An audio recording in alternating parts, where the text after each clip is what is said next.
Welcome to Exploring the Mystical Side of Life with your host, Linda Lang.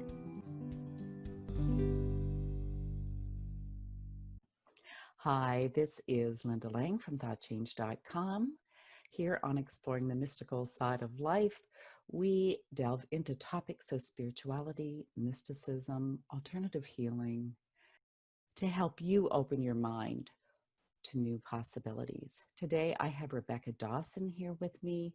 She is from Australia and she is a spiritual teacher and a channel. Welcome, Rebecca. Thank you so much for having me on your show. It's beautiful to be here. You have written a most interesting book called The Agreement, and it's a channeled book. You channel the masters. So the masters are a team. I like to call them my team of streams of consciousness. I'll refer to them as streams of consciousness that have been with me for a long time. This happened for me in the beginning about 25 years ago. And sometimes they come through as individuals, sometimes they come through as a group energy, depending on the caliber and the weight of the information that's coming through. And individually, they've had identities of Saint Germain, Serapis Bey, and Kuthumi, and had lots of experience in the planetary system and elsewhere. And they're really here at this time, I think, speaking through me and sharing wisdom through me for the transformation that's happening right now on the planet for humanity. It's an incredible time, and there's never been a time to know what we're capable of and what's happening for us as it is right now.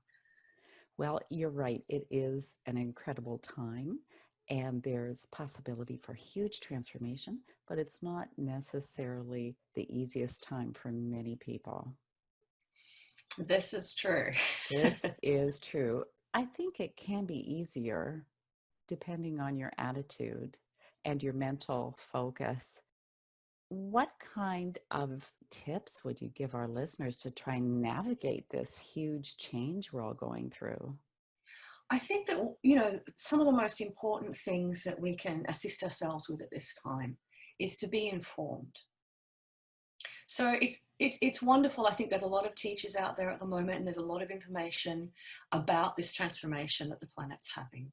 And I think it's very helpful and soothing for people to see that there's nothing really wrong with them because they're finding life challenging at this time. There's nothing wrong with you if your body's changing and not in the same rhythm anymore.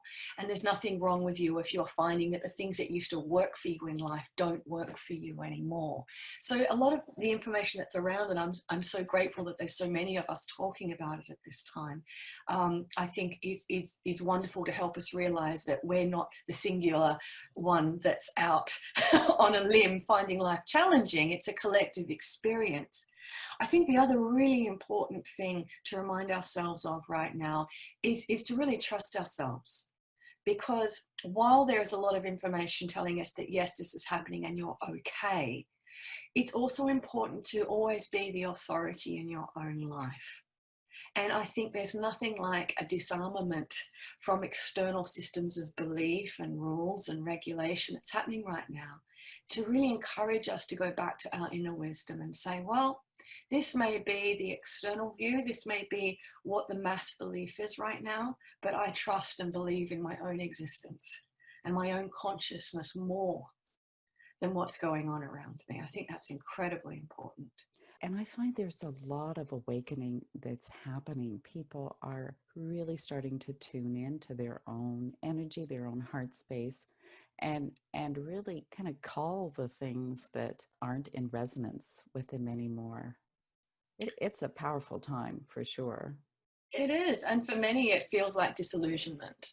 I'm in contact with a lot of people from around the world. Our community is global. And there's a really common theme, I think, that's been happening for people, not just this year in 2020, but really for the last 6 years at least, where people are becoming very disillusioned with the identities and the roles that they've created for themselves, or that perhaps society's created for them. And we have such a strong sense that we're on a particular path. And if suddenly that's not working for us anymore, it's very easy to become worried that you're going off your path, or that perhaps you're regressing in some way. And yet this mass disillusionment is really shifting us away from constructed identity that doesn't allow us to be who we were really born to be. So it's a very common thing when people say, I feel lost because I don't feel that drive anymore to succeed, or I'm not as interested anymore in what I was interested in before. And it's such a common experience because really the transformation humanity is having right now, in essence, it's similar to having a collective death, except we're not dying physically to have this shift. It's actually the first time it's happened on the planet where we haven't had to have a physical death to have a new life. So, you know, the body as well gets very worried, and a lot of people are saying, gosh, I feel like I'm going to die, emotionally or mentally or physically, because we are entering a completely new reality. And that's what the body's used to. It's used to saying, right, it's time to die. Well, I have a ton of questions for you, Rebecca. First of all, did the masters give you any kind of a timeline? Well, interestingly enough, this information around this shift from 3D to 5D and all the symptoms and what it means and how the mechanics of reality are going to change. We're going to have to do things differently. This information started coming through 2009, 2010. And actually our first book about this, there was content from that time. And so it's been around for a long time, but humanity, I feel, hasn't really been ready to hear it or think about it because they couldn't see it happening in their external reality. And so when it starts, that transformation starts to happen in your external reality, and we're seeing that in a breakdown of the systems on the planet right now, you can't deny that it's happening internally anymore. This is where the external and the internal start to come into agreement. So information's been around for a while, but here we are, and now it's time to actually understand that the stability is with ourselves. So we knew it was coming. We did. We knew it was coming. I don't think any of us who were bringing through this information, and a lot of it was about the structures and systems changing, the mechanics of reality changing. I don't think we expected it to happen so quickly in a short amount of time, like it has happened in 2020. We did get the heads up from the masters at the beginning of the year that there was going to be a return to nationalism and sovereignty in the systems. And I think we're certainly seeing that on a grand scale this year. So it's been a little bit of a surprise, actually, that it's happened so quickly. I've been saying that, you know, we all knew it was coming, but no one really saw it coming like this. No. I wonder if you had any information at all about the polarization that's still on the planet. And it almost seems like it's bringing up the shadow in many people. I agree with you. And I think in a macroscopic view, this is really a shift towards unification and a unified field of experience. So as duality starts to move towards unification, it's not that one aspect of that duality disappears. What happens is that things start to come together more closely. So we have an experience where the closer to unification we get, the more in our faces that opposition is. So it gets more and more and more intense as light and dark comes together, as black and white comes together, and until you're really facing each other and you're looking at each other straight in the eye. And it's not really a crisis period, it's an embracing period. In my view and in the master's view, and it's our invitation to really see life for what it is. You cannot move into agreement and oneness with something that you don't acknowledge. And so this is a time where everything that perhaps we would not like to see, or perhaps we would not like to have in our experience, is right here at very close range and is undeniable. And this is the time where we say, I see you, I see this. And that happens just before the collapse into oneness. So that's where we are, I feel. I recently read a passage that said it's not that there's more darkness or discord on the planet, it's just that the light is shining on it. So we're more aware of it. It's coming into view because it's going to merge with us. And perhaps you'll talk a little bit about that merging and what that really means for us collectively and individually. That's such a great question. I think that we tend to see emerging as a resolution. And many of us who have been, on spiritual journeys for a long time and been interested in spiritual inquiry, we kind of start off this experience with an end game in mind. And it's true, I think, for many of us who have started off, and many of the listeners today, we start off wanting to understand more about consciousness and be more conscious so that we can arrive at a point where everything is cool. And everything is easy. But that's not actually the nature of consciousness within our earth reality.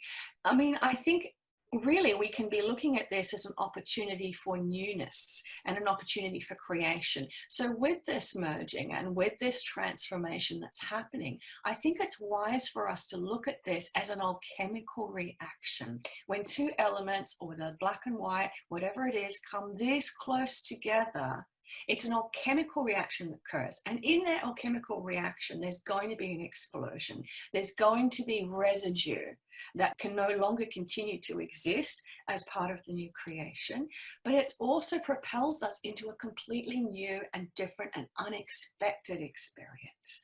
So I don't think it's necessarily about landing in the place where everything's easy and calm. I think it's like giving birth, and there are things that get left behind, and things will never be the same again. And it's going to feel chaotic, but it's going to feel stimulating. And I think that we shouldn't underestimate how important a sense of stimulation is for humanity, and how important stimulation is for creation. It's not about arriving and resting. It's about being propelled into new life. And I think for all of us who have been feeling a little bit restless and a little bit irritable, that's a great sign, because that means that you're now wired to creation and you're waiting for that next burst of life. So, in your book, The Agreement, you're talking about a new way of experiencing source, or experiencing life as source, perhaps. There's probably many, many people on the earth today that can't even relate to their life experience as being an expression of source. How are all these people going to wake up? Well, I think it's happening, and I think they are waking up, but they're waking up and measuring that in a sense of disruption, or perhaps lack of success, or perhaps failure, or perhaps disillusionment. Because just as you say, I think we tend to look at our lives as humans and look at our lives as spiritual beings, and we like to map it out. We like to see it in terms of progress or journey, which is very third dimensional and very linear. That's how we've learned to measure ourselves, even measuring ourselves in terms of ascension or progress, or how well are we doing in this game of life. But really, when we start to operate from source, we're no longer measuring progress. We're no longer seeing ourselves and mapping ourselves out in a journey. We're actually just being available for whatever arises in that moment. We're essentially letting life lead the way for us. Of course. Letting life live through us, as us. Yes. Yeah, beautiful. And I think we can do that through peace. It doesn't have to be through discord. I agree. I think discord is sometimes what we experience when we're in resistance to what is. And this is the very nature of the theme of the book, The Agreement. It's about being in agreement with, not only, there's a lot of spiritual teaching already about being in agreement with what is happening in life. But this is also, on a much deeper level, being in agreement about what's happening within yourself. And I think this is the thing that humans struggle with the most, is they can learn how to be in agreement with what's happening outside of themselves as an approach. But how difficult is it to be in agreement with however you're feeling, whatever you're thinking, whatever your choices are? because we in essence have lost trust in ourselves as spiritual beings, and we still look for agreement externally rather than finding the agreement with ourselves, us being the center point of resonance. So, you know, one of the very simple things is, instead of, when we feel all of this swirling emotion arising within ourselves at this time, instead of questioning it or trying to resolve it, understand that we're actually now sensing what's happening in the collective through our personal experience. And we can be in agreement. Yes, there is anger here. Yes, I'm sensing frustration, and to be in complete agreement with whatever that experience is, because that is also an expression of consciousness. I think for a long time, people on the spiritual path had a desire to transcend the body. But the body can bring us many, many gifts on the spiritual path. I love your information about the body in the book and how you can actually use it to connect with source, with the cosmos. Look, I think it's incredibly important. And from a personal perspective, I mean, I grew up in the Catholic Church, and then was introduced to metaphysics at quite a young age. But even in that, it was still about moving beyond the flesh and moving into more of our capacity and our ability outside of the body. So, you know, there was a lot of foray into things like astral traveling and, you know, remote viewing and all of these kind of things, because you would feel your freedom beyond the body. And I think there's a definite shift that's happening now in a lot of spiritual teaching around understanding what the true capacity of the body is, because as the masters explain it to us, it's not about the body being a container that kind of houses or in many ways restricts our capacity. The body itself is a portal. It's actually the doorway to source and the consciousness, but we've forgotten what its capacity is. And it's not just here to carry us around third dimensionally, it's here to help us access everything. It's an incredibly powerful and immortal, actually, representation of consciousness. And so I think to be incredibly present with the body is the key to humanity thriving, not just surviving, but thriving on the planet. It has incredible intelligence that we underestimate because we try to transcend it. And that's a distraction in my view. It takes us away from where divinity is. Divinity is within. There's so much wisdom in the body. And if you can bring your awareness inside, you have a totally different experience of yourself in that moment, instead of projecting it on what you think you should be or what you think others think you should be. Agreed. And the masters actually, in the last few years, in a lot of the seminars and workshops that they do, they'll often introduce a meditation or an experience where you go so deeply into the body, through the organs and into the cells, and dive right into the center point of the cells. And it's such an incredible experience because, you know, metaphysically, we tend to go out of the body or expand beyond the body. And this is the opposite. This is actually collapsing into the body. And what an incredible experience that can be. It really is the doorway to the all. Absolutely. I am a fourth level initiate in the Huna Shamanic tradition, the ancient Hawaiian system. And we have a practice where we go into the body and deep into that kind of zero space that's in the body, just like it is out in space. And it can be a very profound experience for sure. Absolutely. And I love the way being with the body, it's such a change from going on a journey somewhere. Because with your body, with yourself, there's nowhere to go. And I think, you know, we have such busy lives now. It's very difficult. We don't live in a time where we can go and meditate in a cave for a few years. and have that experience of just being with self and being with source. And I use the word self and source interchangeably there. And I think really we have this wonderful ability to go into that sacred space and that sense of peace and wholeness with our bodies. Whereas it used to be we would go and sit in an ashram, or we'd go and climb a mountain and have this sense of isolation like that. Whereas so available on a daily basis, moment to moment. We don't have to remove ourselves from life to be able to sit with our divinity. Our bodies can help us to do that. Talk to me a little bit about the cosmic mind and how interconnected we are with that.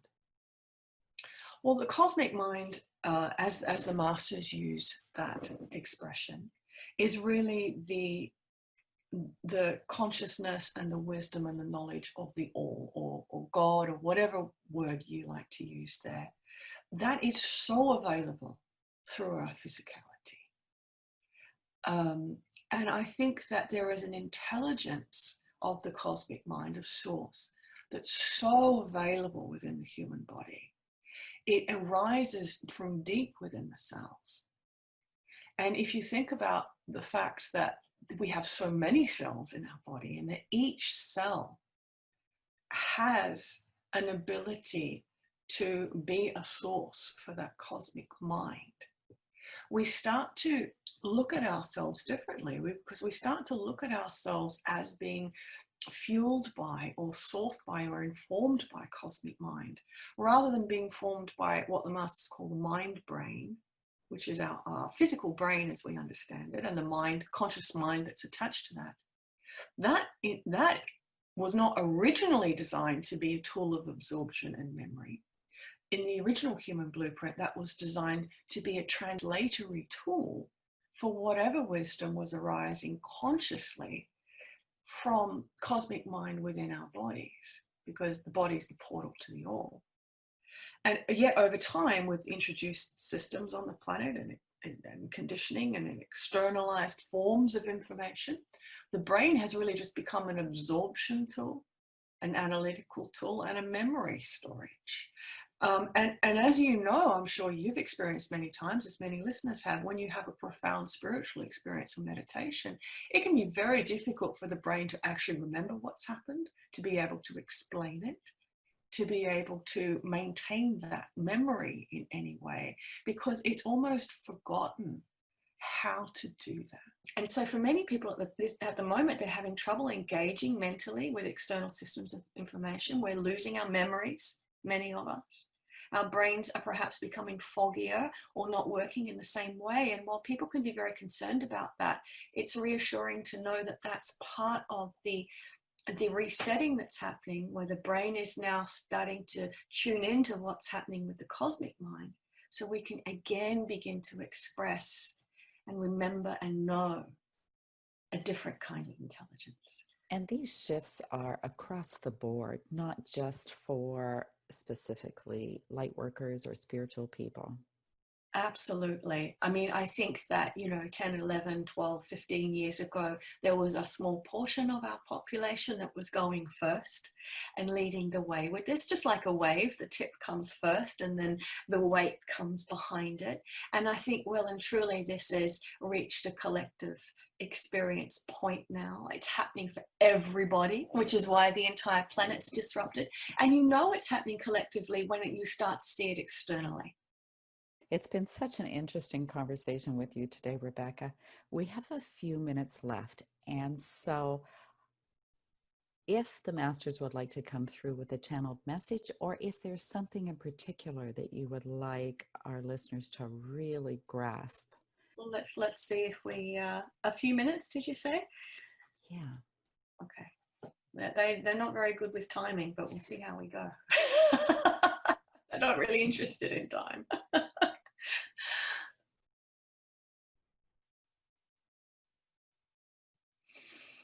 Blessed ones, greetings to you. We are with you. And it's important to know at this time that you are with each other. As personal as this experience may seem in its intensity, for you cannot escape yourself at this time. It is important to know that there is agreement between you, and you move now as a population of awakening beings.